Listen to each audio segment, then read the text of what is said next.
Good morning, good morning. So glad that you are here today. It is a joy and a privilege to be with you as we do begin round 2 of our series of lessons from Joshua. And I want to remind you again of Joshua chapter 1, verse 9. Have I not commanded you?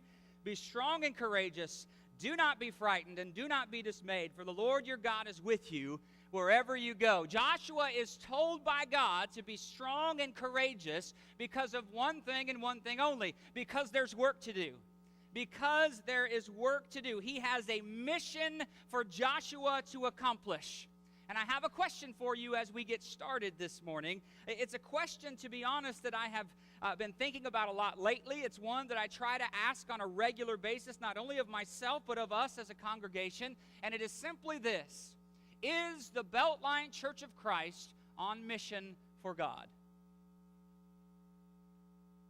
Are we on mission for God? That is an important question for us to ask. And if we are on mission for God, can we identify what that mission is this morning? How about you personally? Are you personally on mission for God, or have you sunk back into more maintenance mode? Are you personally on mission for God? We said last week that Israel opted for we can't over we will. They chose maintenance over mission. And I want to think about that. I really want us to think about that. And I want you to hear this, especially if you are a leader in any way, shape, form, or fashion. If you are a leader in any capacity, I want you to remember this. It was a decision of 10 men that doomed an entire generation. It was the decision of 10 men that doomed an entire generation to do nothing. Now, rest assured, the whole congregation made their choice. But my question is this: what if those 12 spies would have stood together? What if they would have said, God has given us this victory. Let's go get it. Let's go claim it in the name of the Lord. Yes, they're bigger than us. Yes, this is not going to be easy. But if God is for us, no one can stand against us. Let's get going. I guarantee you the entire congregation would have got on board and they would have had victory. But that didn't happen, did it? And so today, I'm calling you to make a different choice than they made, to make a different choice than those 10 spies. So what will it be, maintenance or mission?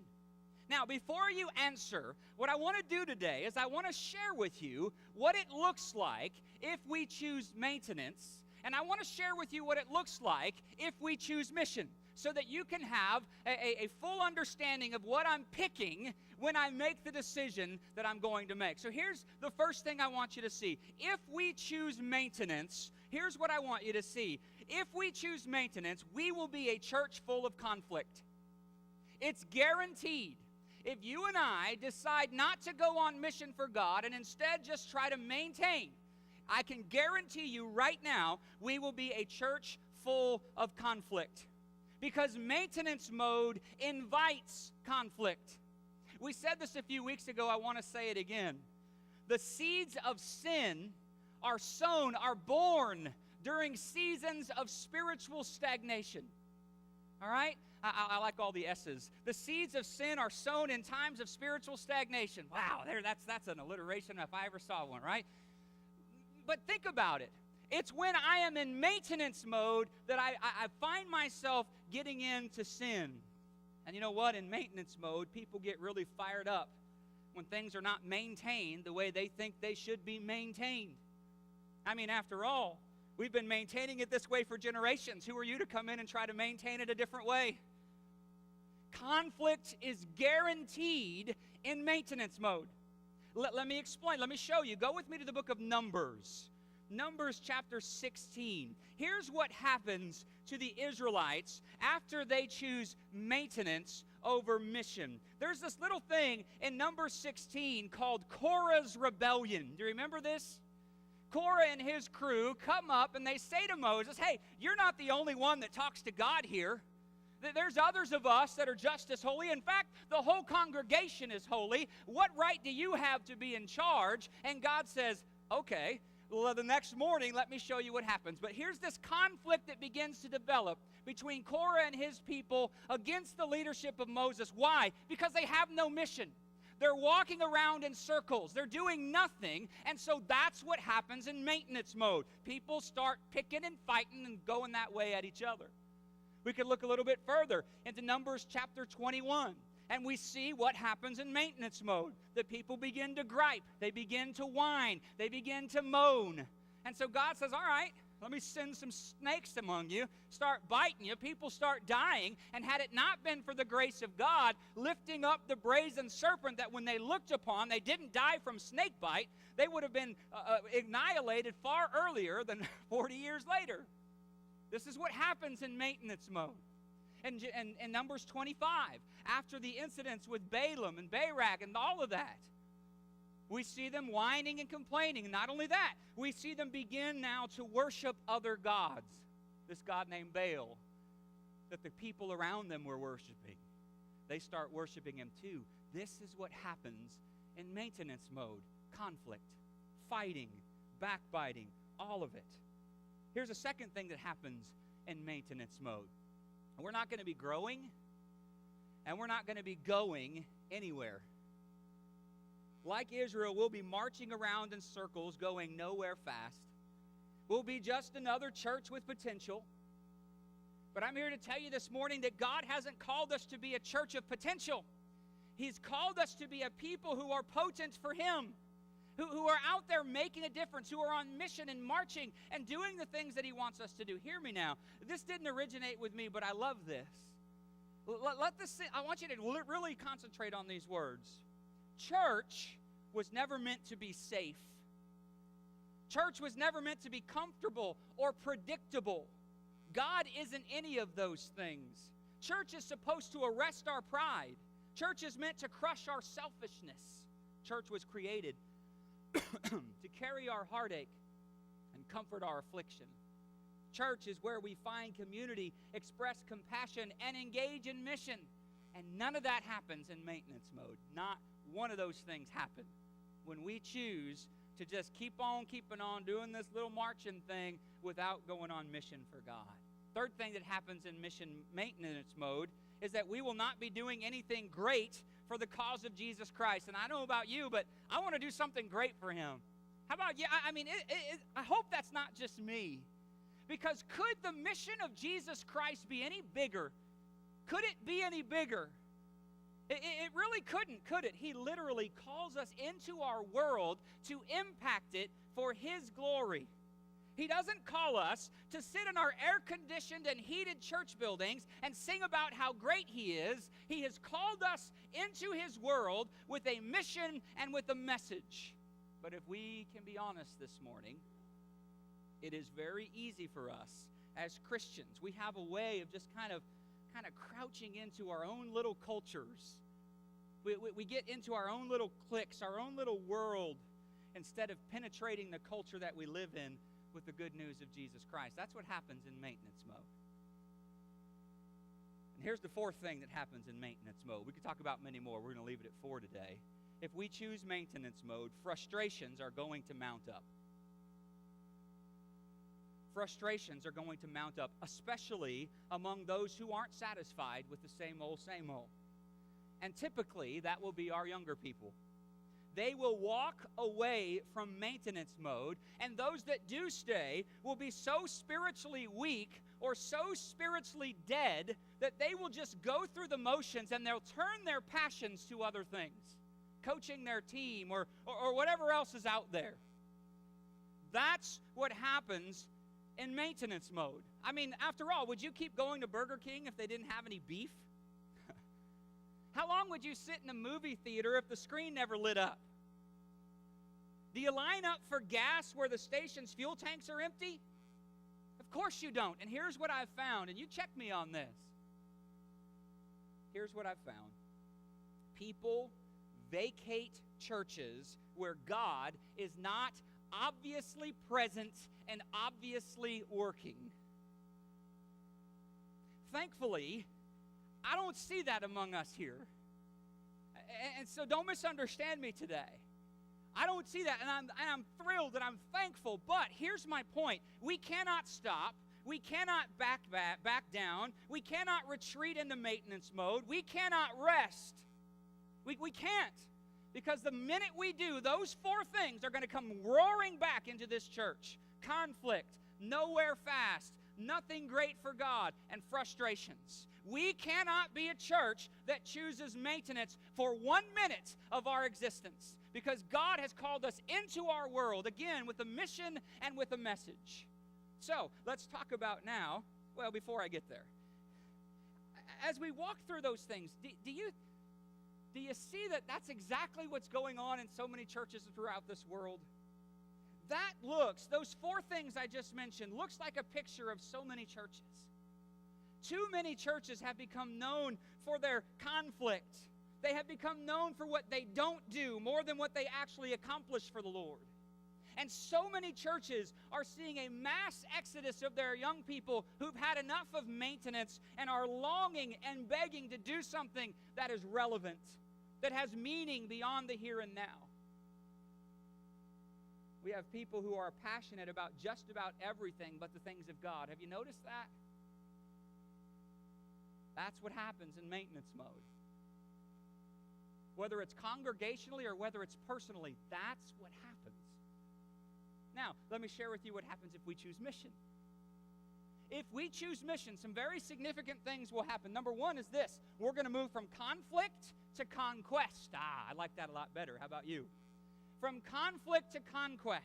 Remember Matthew chapter 16? Jesus is with his disciples in Caesarea Philippi, and they ask the question, who do men say that I am? Oh, Jeremiah, John the Baptist, one of the prophets. And Jesus says, okay, but who do you say that I am? Remember, Peter answers, you're the Christ, the Son of the living God. And Jesus says, great, that's the right answer. And based on that answer of me as the Christ, the Son of the living God, I'm going to build my church, and the gates of hell will not prevail against it. It will be a conquering church. That's what happens in mission mode. That's the church that we can be. And when we choose to move on mission with Jesus Christ, we're not going to have time to fight with each other or get upset about silly things, because we're going to be fighting against the real enemy, and the real enemy isn't sitting in this room. In mission mode, we move from conflict to conquest. In mission mode, this is my favorite, we move from boredom to battle. I think it's a sin for people, for church to be boring. I just do. It's incredibly ridiculous for that to even think that that's a possibility.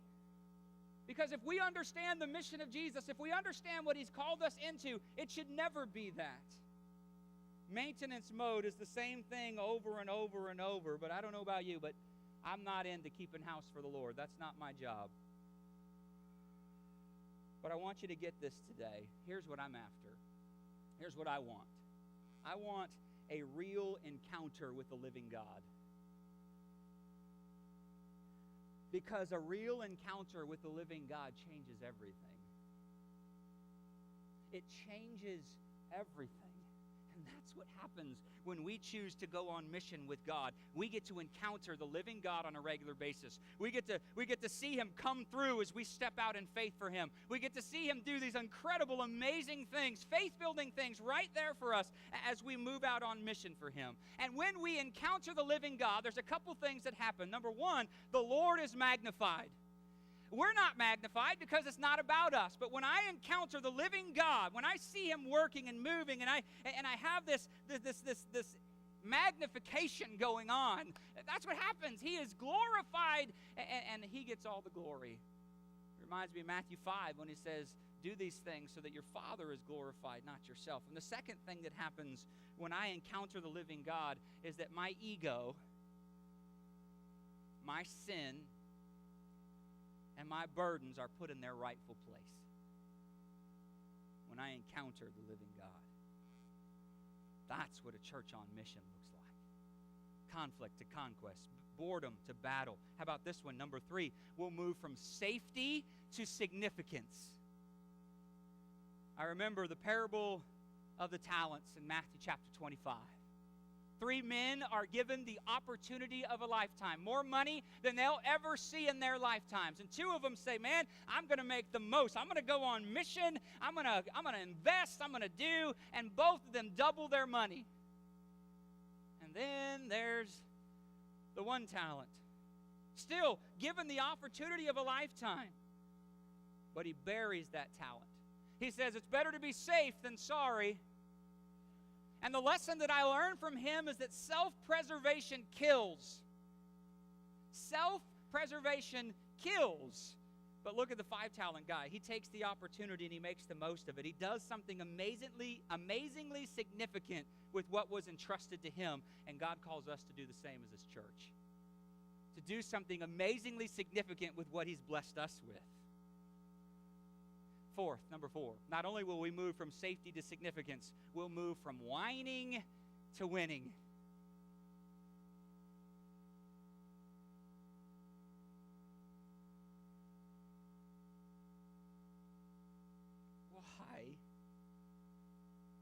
Why is church often known for our whining rather than winning? What I love about the book of Joshua is that all the whining of that previous generation, for the most part, there's a time or two, but for the most part, the whining is gone. And they are on mission, they're marching together. All the complaints of the previous generation are not found in the hearts of the ones that Joshua leads into the promised land. That's what happens on mission mode. So what are you going to choose? You going to choose maintenance mode, or you want to choose mission mode? You say, Steve, it's an easy choice. It's a no-brainer. I choose mission. Hey, wonderful. We all choose mission. This is fantastic. Before you say that, I think there's some things that we need to point out here about choosing mission. Because if we're going to be a church on mission for God, continual mission for God, then there are some key shifts that have to take place. So before you say, oh yeah, I want mission, understand that there are some key shifts that have to take place if that's going to happen. Here's number 1. Fresh leadership must emerge. Have you ever wondered what would have happened if Joshua would not have answered God's call of leadership? What if Joshua, go back with me to Joshua chapter 1. What if Joshua 1 verses 2 and 3 would have sounded like this rather than what it reads? God comes to Joshua, Moses is dead. Now therefore, arise and go over this Jordan, you and all this people, into the land that I'm giving them. What if verse 3 read like this? Joshua says, Lord, really appreciate you thinking about me for this position. But there's no way I can live up to the legacy of Moses. I mean, he was amazing. It was like your spirit was in him or something, and he was incredible. Not to mention that I saw how these people treated Moses, and I don't think anyone in his or her right mind would take on this burden. So really, Lord, thank you for considering me. But I would, Caleb's right over there. I think I'd go ask Caleb if he'd be interested. That's crazy, right? But I can tell you from personal experience in every single congregation, including this one that I've ever been a part of, that's exactly what happens. It is easy for us to sit here and choose mission. And then someone says, okay, I need you to step up and start a Bible study in your home. I need you to step up and start a Bible study at work. I need you to do the simple things to make this church function. I need you to step up and serve at church. I need you to do this, whatever this is. Well, right now I'm super busy. And besides, that's really not my thing. Go ahead and get that other person over there.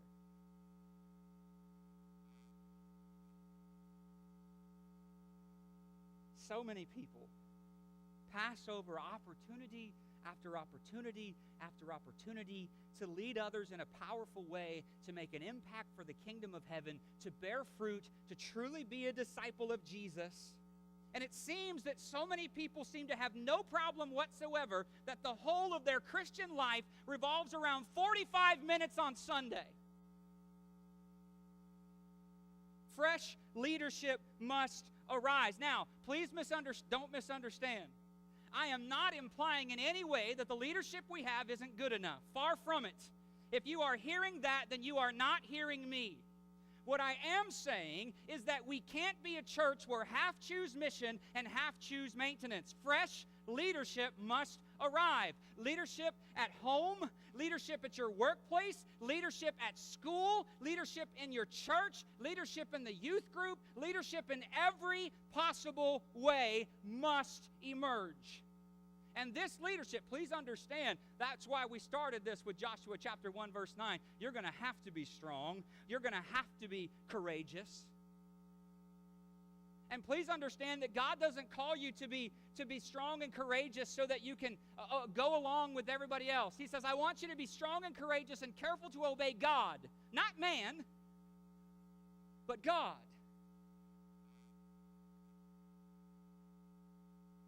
We need leadership to arise that won't allow the wilderness to be the future of the work of God.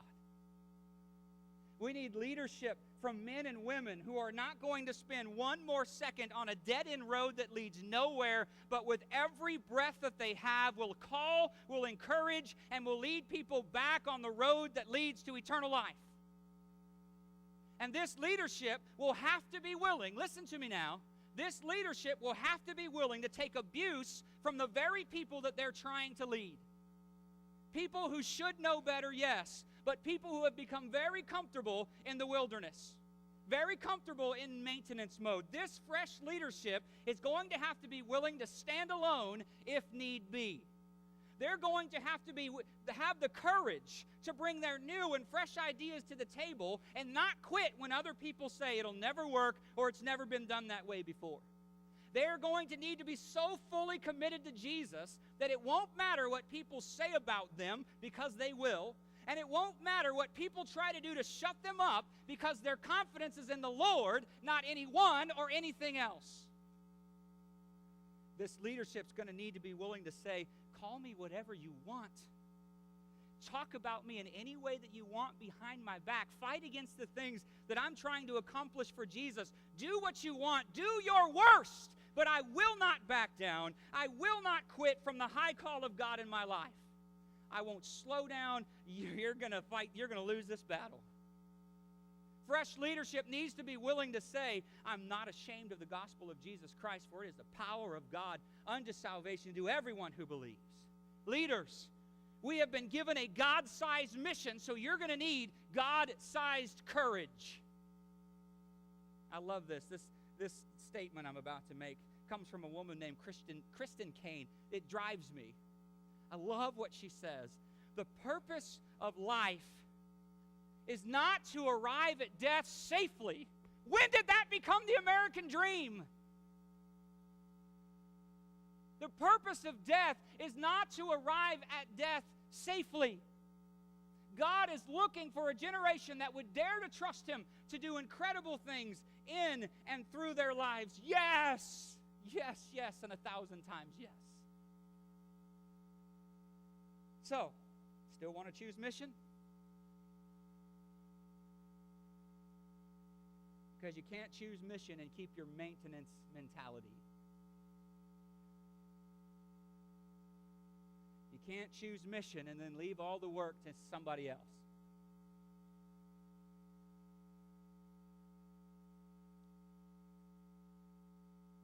Number 2, I need you to know this. Before you choose mission, I need you to know this. Our seasoned members, and I think you know what I mean by that. Our seasoned members must support what they may not occupy. Look at Joshua chapter 1, verse 12 with me. And to the Reubenites, the Gadites, and the half-tribe of Manasseh, Joshua said, remember the word that Moses, the servant of the Lord, commanded you, saying, the Lord your God is providing you a place of rest and will give you this land. Your wives, your little one, and your livestock shall remain in the land that Moses gave you beyond this Jordan. But all the men of valor among you shall pass over armed before your brothers and help them, until the Lord gives rest to your brothers as he has to you, and they also take possession of the land that the Lord your God is giving them. Then you shall return to the land of your possession and shall possess it, the land that Moses, the servant of the Lord, gave you beyond the Jordan toward the sunrise. What's he saying to us? He's saying, no, not everybody has to go over the Jordan River to fight, but you're going to help anyway. You're going to send your resources. You're going to send your fighting men. 3 tribes had already received their inheritance. The land was conquered. The land was there. There was no enemies to be destroyed. But that didn't mean they still didn't have a role to play in the rest of Israel receiving their inheritance. Seasoned members must support what they may not occupy. So let me ask you, and you know who you are. You know if you're seasoned or not. If you're not able to go yourself, are you willing to send what needs to be sent to see the mission fulfilled? Are you willing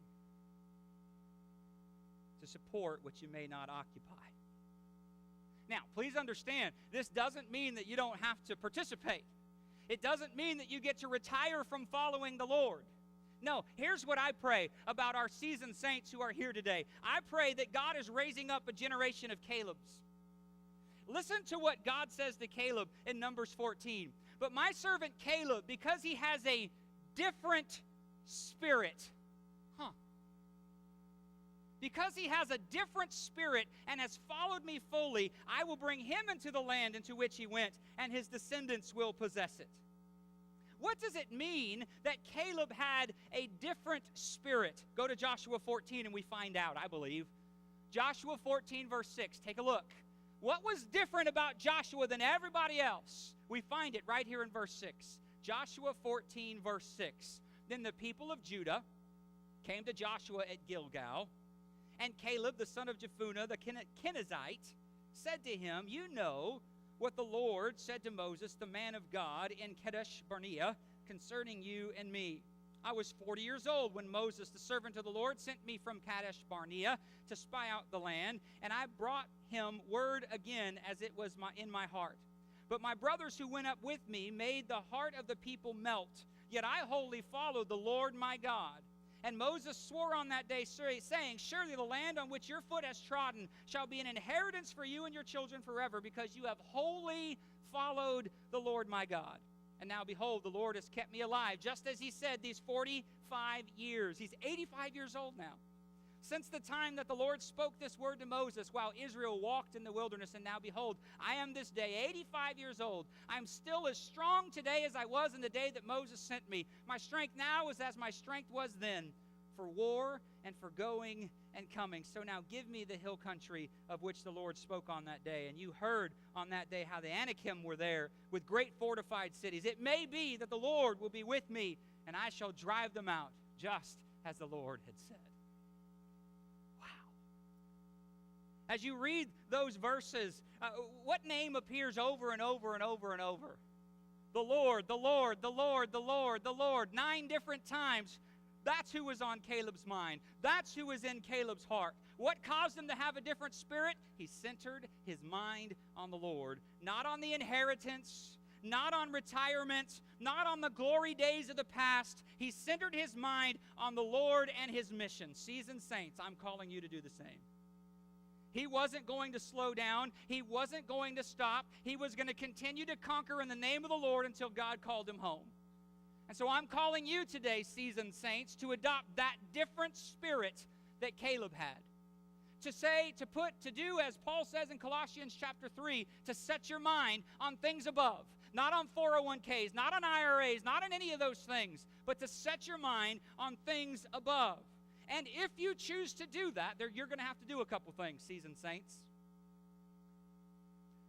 First, you're going to have to turn a deaf ear to doubters.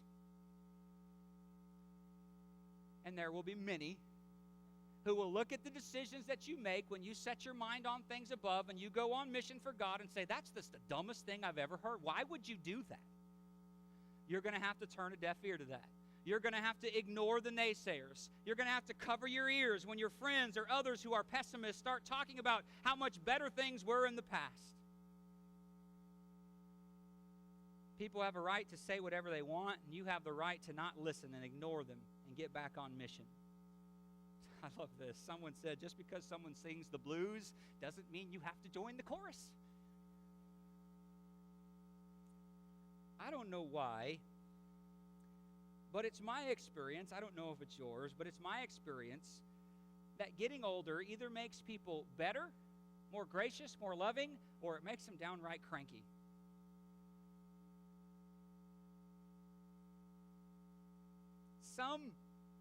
And I say this with love, it seems that some of our seasoned saints like the comfort of the wilderness. And it's not just our seasoned saints. You're not alone. Lots of us love the comfort of the wilderness. It's easy to gather in groups and to begin to manufacture unhappiness and to spurn anything that looks new or looks like growth. Some people would rather pull you down than let you pull them up, so be aware. Don't let them. Caleb filled his mind with faith, and he took on a God-sized challenge. I'm asking you to do the same. When Moses sent Caleb out to spy the land, Caleb saw something that absolutely troubled him. He saw the town of Hebron. Now, I don't know if you know about Hebron, but Hebron was a special place in the history of the Hebrews. It was the only piece of land that Abraham owned. Abraham was buried there. Sarah was buried there. Isaac, Rebekah, Jacob were buried there. Hebron was a sacred site, but when Caleb first saw it, it was inhabited by an unholy people. And so Caleb asked Moses for it. He doesn't ask for Jerusalem perched on Mount Moriah. He doesn't ask for the valley of Eshcol where the grapes grow as big as plums. He spoke not of the Jericho or the region around the Jordan. He wanted Hebron. Caleb, the man with a different spirit, had a secret desire. Just give me Hebron. I'll go take care of this. I'll take care of this.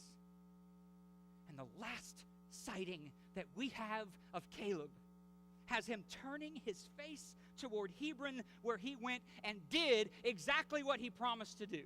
He chased the army. He chased the enemy. He reclaimed the city. Caleb wanted to do something great for God. He lived with a higher call. So how high is yours?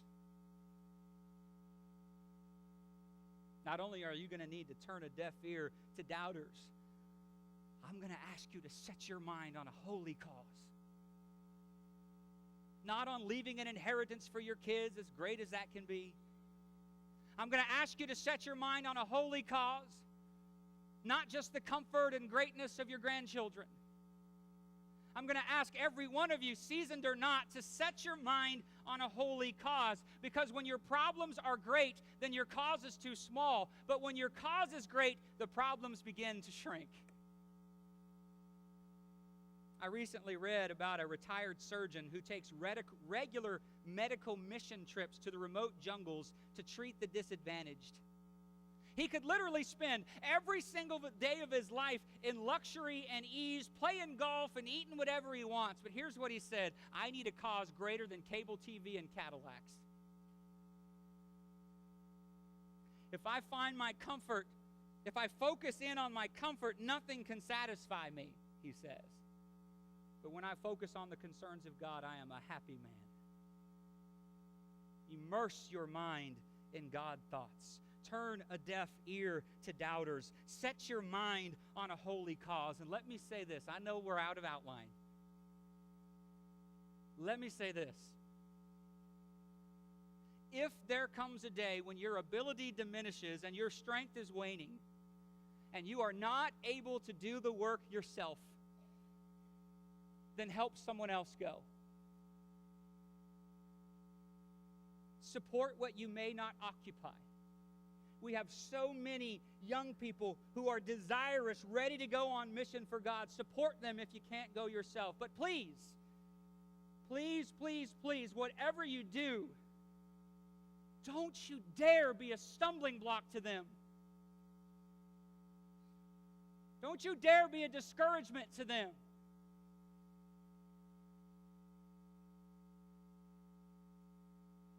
Maintenance or mission?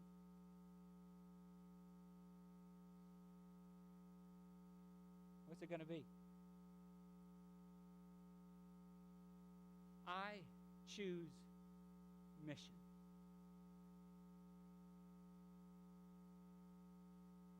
I choose to leave this world whenever God decides my time is up.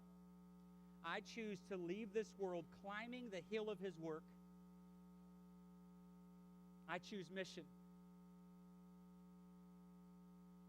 I choose to go out doing everything that I possibly can, climbing the mountain of His work rather than resting at the bottom and wondering what it might be like if I really had chosen mission. I choose mission. I choose mission.